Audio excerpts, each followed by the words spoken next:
guys, so in the last episode I talked about one way of getting into budget, low-end budget mountain biking, which is buying a brand new bike at the end of season or one that's a couple of seasons old or season old from your local bike shop. And when you can, I always suggest supporting your local bike shop. I really do. And we'll even get into that about how budget-oriented mountain bikers can support their local bike shops in the future.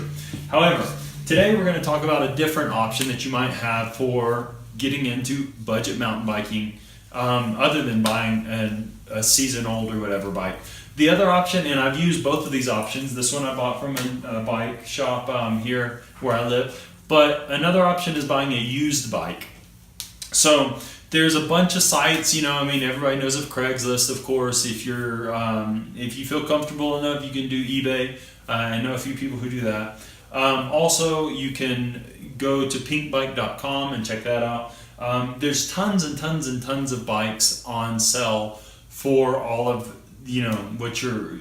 that are used that you might want to look into. Some of them are really good deals. Been ridden a couple of times and people have owned them for 3 years and they just don't really use it. They never used it. It was something that was given to them, or they had I'm going to start working out, I'm going to be a mountain biker kind of attitude. They went and bought a really good bike and then nothing.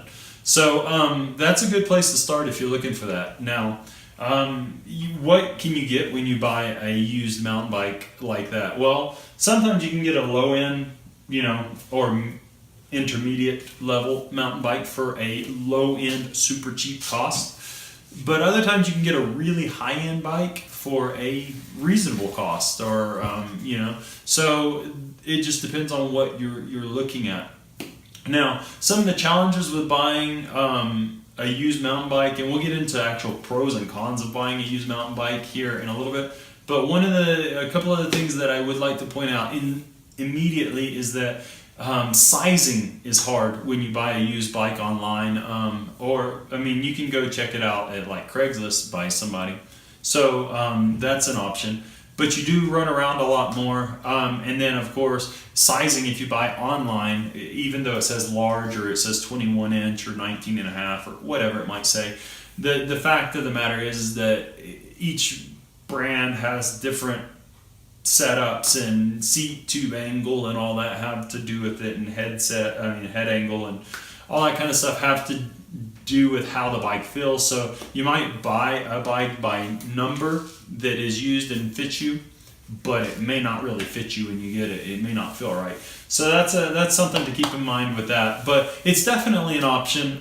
Most people who've never ridden bikes don't even know they're riding the wrong bike a lot of times. So I guess that doesn't really matter for a lot of people. But so a budget option would definitely be to consider buying a used bike as well. I'm not opposed to it, even though it may sound like I'm being a little negative to it. I'm not. It's just there's a lot of factors involved with buying a used bike. So kind of keep that in mind when you're looking at it. If you don't have much experience, ask some friends that you may know who are into mountain biking. If I can help you out, I will. Send me a comment or a message or something like that, and I'll be more than happy to try to help you out with that. But so I want to thank you guys for stopping by, checking out this episode. I hope that was, it was short, kind of simple, the context, but I think it's important to bring out. So thanks for stopping by, checking out this video. Please don't forget to give me a thumbs up, subscribe to the channel, and next we'll talk about the pros and cons of buying a used bike. All right, guys, see you in the next episode. Bye.